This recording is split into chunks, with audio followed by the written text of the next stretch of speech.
Restore us, O God. Let your face shine, that we may be saved. That's the central scripture for our Advent theme, Psalm 80.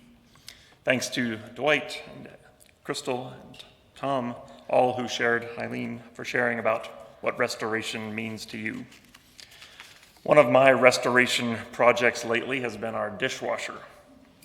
It's not as much fun as working on a Corvette, although I wouldn't have much fun doing that either. Our dishwasher has been fairly decent over its 10-year lifespan, but in the last year or so, it's become very inconsistent with the cleaning, which is its only job. It leaves food particles behind, doesn't dry very well, it makes disturbingly loud, crunchy noises, that kind of stuff. I grew up watching my dad fix major appliances all the time, so thought I would give it a try. With YouTube at my side, I fixed my dishwasher, replaced the filter assembly. Job done, good as new, for about a month. So I fixed it again. New rubber seal this time, some other part of vague identity and purpose. Did the job, good as new, for about a month. This time the latch broke on the soap dispenser part. I Googled the part, couldn't find it. The parts supplier eventually confirmed that it is out of stock, it's out of production. Good luck out there. Long story short, this week found us scouring the Black Friday deals for a new dishwasher. I tried everything I could to restore my dishwasher, to make it good as new. But sometimes the only way to make something as good as new is to start over with something actually new. Our new dishwasher is scheduled to arrive sometime next month. And in the meantime, we are living in the space between. Order, disorder, reorder. Rinse and repeat. The circle of life. We want to live in the order or reorder stage, but it sure feels like we spend most of our time in the realm of disorder. The desert of the real, as it's called in the Matrix. The church word for that space between is Advent. I love this burned out forest display. And if it's got you feeling a little bit bleak and down, don't worry, it will not remain that way. It will change in the course of the season. Thanks to Linda, Crystal, Amanda, Peter, and Gaylord for all your help in getting things looking seasonal around here.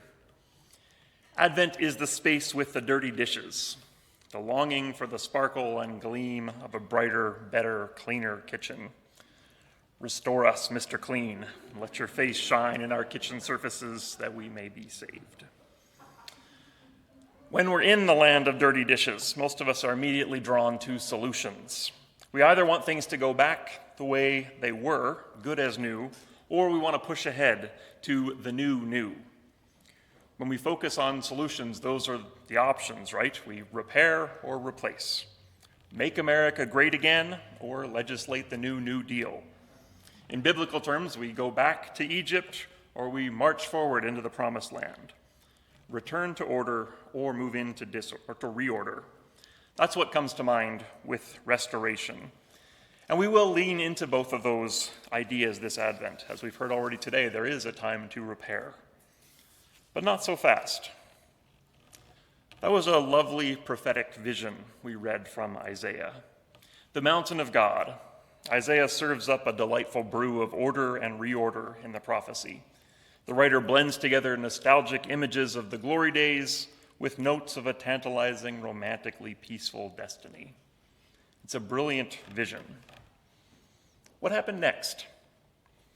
By most estimates, the book of Isaiah was pulled together around 500 BCE. Think back to your high school history classes. Surely you remember the Great Jerusalem Summit for World Peace in 497? Of course you don't, and not just because you weren't paying attention in high school history class. There was no moment when nations streamed to Jerusalem longing for peace. Israel's God never ruled the world, not like that. Nobody beat their swords into plowshares. Judah was a back row nation on the world stage for the next 500 years. Jerusalem was a backwater capital, the Regina of the ancient world. Just kidding. Stuff happened there, but it wasn't stuff that mattered to anyone outside of the province. 5 centuries of reciting this vision, clinging to it with zero results. That's the invitation, the tension of Advent. We can see the promise of Christmas. We know the goodness of the past. We can believe in the hope of the future. But the disorder isn't going anywhere soon. And the invitation is not to fix it, but to enter in. That's the story, right? The incarnation, we call it. God embraced humanity as we are. God took on flesh and blood and moved into the neighborhood. And tiny little baby Jesus didn't fix the problems. Jesus was born into the chaos and solved nothing. His people were still subjects to the whims of the empire. His parents were still refugees from political violence. His father still died too young. For 30 years, Jesus did nothing about the problems of the world. 30 years of silence and inaction. Eventually, he became an important local figure, teaching and healing and inspiring. Eventually, his followers started a spiritual revolution, and his story was told around the world. Eventually, everything changed. Eventually. And again, Jesus changed the world not with solutions, but through the downward path of death and resurrection. Not by avoiding the disorder, but by taking it on, embracing it, and through the disorder, creating the new reorder. That's the Advent story. Not rescue from the wilderness, but rescue through the wilderness. Restoration by integration, by accepting the disorder, allowing it to do its work, coming to understand that disorder is not a barrier, but a gift. Two things about the gift of disorder. One, disorder is a space for unity. We're all familiar with the political polarization of the states. Disorder, for sure. It's easy to spot from our safe perch up here up north. The MAGA right wants to go back to an imaginary past of order and prosperity, and the woke left wants to forge ahead to an imaginary future of reorder and prosperity. The two sides hate each other. At least that's the story that sells advertising. And all the problems of the world are blamed on the other side. Something bad happens, we see it every day pretty much. A hurricane, a mass shooting, global inflation, and immediately it is the other side's fault for instigating it, for not responding to it, for not preventing it, for not helping to fix it right away. It takes about 30 seconds for the quips to start appearing in our news feeds. Well, we could fix this. We have the answers if they would just get out of the way. They're polar opposites. I'm not going to stand up here and solve that worldwide political polarization problem this morning. The left and the right are incredibly different. But where is the common ground? The common ground is in the middle. It's in the disorder. It's in the things that they're yelling about. The current reality is not acceptable to either side. The problems, the chaos, the mess of human existence, that's where they all live, where we all live. I'm not saying that the answers are in the middle, that if we could just come together, we would live in some blissful gray compromise. I'm not saying, I am saying that unity doesn't start with the answers at all. Unity starts with the common problems, the shared struggle, the larger disorder that we all live in. I want a new dishwasher, yes, but in the meantime, dirty dishes are an opportunity. Right back there in that kitchen, some of you have found unity over dirty dishes. The dishes bring people together, unlikely people. They forge common partnerships out of a common purpose, the shared satisfaction of good work. Or so I've heard. I mean, my job is to be out and talking to people, of course. Disorder is this space for being together, if we are willing to enter into it and integrate it, rather than denying it or rushing through it by blaming the imagined offenders, by debating theoretical solutions. It's what I went on and on about this fall. The goal of religion is not perfection, but union. We're not solving the problems, we're coming together to work at them. Our search for a better world, a better version of ourselves, that tends to divide us. The real world, disordered as it is the larger whole in which the divisions are held.